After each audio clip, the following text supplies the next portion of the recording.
Bonjour à toutes et à tous, j'espère que vous avez passé un bon week-end ce matin à Marseille. En tout cas, tout le monde doit avoir un grand sourire. Les joueurs de l'OM ont frappé un grand coup hier soir en battant Lyon sur le gong 2-1. Cette victoire à l'extérieur, c'est le coup parfait comme le titre la Provence. Les 3 points permettent surtout aux Olympiens de reprendre la seconde place du classement aux dépens de Lens. C'est simple, tout sourit à l'OM pour l'équipe. Le but contre son camp du Lyonnais Malo Gusto est tombé du ciel et entache l'excellent match d'Anthony Lopez qui avait pourtant bien contenu les assauts marseillais. Ce dernier fait aussi couler beaucoup d'encre à cause d'un coup de sang. Le portier a eu un accrochage avec une dizaine de supporters rhodaniens après le coup de sifflet final.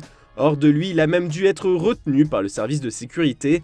Cette fin de match rocambolesque fait enrager le journal local Le Progrès. C'est à s'en mordre les doigts pour les journalistes qui voient l'OL s'éloigner de l'Europe. Bon, et du côté de l'Espagne, tout le monde félicite le Barça pour sa victoire 1-0 face à l'Atlético. C'est un triomphe de champion titre sport ce matin. Le quotidien catalan estime qu'avec 11 points d'avance sur le Real à 8 journées de la fin, rien ne peut atteindre les Blaugrana. Du coup, pour Marca, l'homme qui vient d'offrir le titre aux Catalans, c'est Ferran Torres, qui est le seul buteur du choc contre l'Atleti.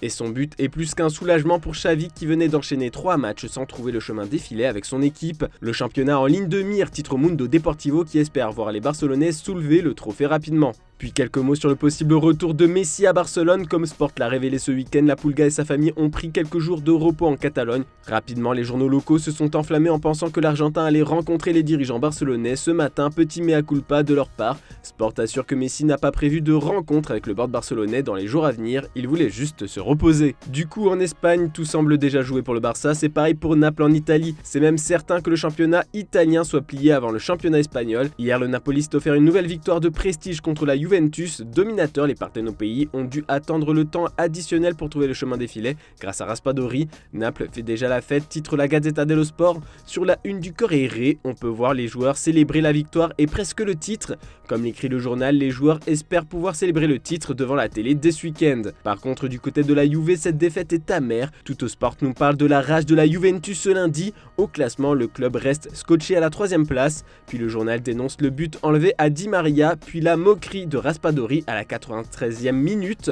Au micro de DAZN, Allegri s'est dit désolé de perdre un tel match.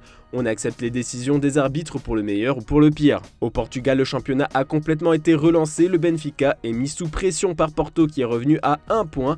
Eh bien, les Aguillas ont repris leur marche en avant. Grâce à Otamendi, Benfica a pris 3 points précieux à domicile contre Estoril. C'est un soulagement comme le titre le quotidien Record. De son côté, Abola choisit de mettre en lumière la performance du buteur, le capitaine Otamendi qui est l'âme de cette équipe. Ojogo met encore plus en valeur son but en le désignant comme hautement décisif pour le titre. Le journal met aussi sur sa une Pepe qui, à 40 ans, ne veut toujours pas mettre un terme à sa carrière. Comme l'a annoncé hier Porto dans un communiqué, l'ancien défenseur du Real Madrid a étendu son bail d'1 an. Celui-ci prenait fin cette saison. Malgré quelques pépins physiques cette année, le capitaine portugais reste un élément indiscutable du 11 de Sergio Conceição. On va enfin passer à la presse anglaise. Les fans de Manchester United sont en feu depuis hier. Les Red Devils sont allés chercher une victoire au penalty en demi-finale de FA Cup contre Brighton. Victoire, titre le Manchester Evening News. Et comme vous pouvez le voir sur cette une, le Y de Victory est dans une couleur différente. C'est normal, c'est pour rappeler que le futur adversaire en finale, c'est Manchester City. Les rivaux historiques vont s'affronter pour la première fois en finale de cette compétition, ce qui est surprenant quand on pense que la Coupe d'Angleterre est la plus vieille compétition de ce sport. Du coup, Eric Ten Hag a promis aux supporters que Manchester United allait tout donner pour anéantir la tentative de triplé de Manchester City. Il veut jouer le match parfait, le coach néerlandais ne veut certainement pas repasser la terrible épreuve des tirs au but.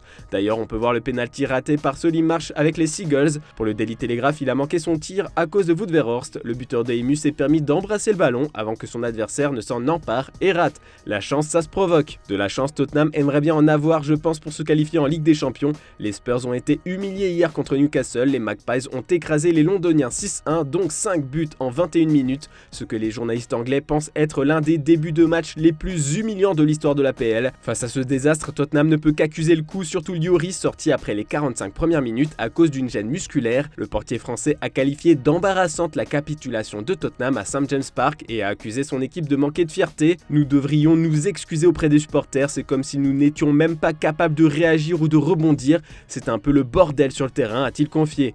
Tottenham n'avait pas le maillot blanc mais a agité le drapeau blanc comme l'écrit le Daily Mail qui met aussi sur sa une Harry Kane avec comme titre « Qu'est-ce que je fais ici ?» Le quotidien fait référence au potentiel départ du buteur. Selon le journal allemand Bild, Harry Kane est bien surveillé par le Bayern Munich pour un transfert cet été, bien que le capitaine anglais de 29 ans soit réticent à quitter la Première Ligue. Et en parlant mercato, en lisant le Daily Mirror ce matin, on apprend que le Paris Saint-Germain envisage réellement de vendre Neymar cet été. Chelsea et au moins un autre club de Première Ligue sont intéressés par la situation du Brésilien de 31 ans. Paris serait prêt à faire un effort financier pour le laisser partir. Voilà, c'est tout pour ce lundi. On se retrouve demain matin pour une nouvelle revue de presse. N'oubliez pas le JT Foot Mercato en fin d'après-midi. Bonne journée à toutes et à tous.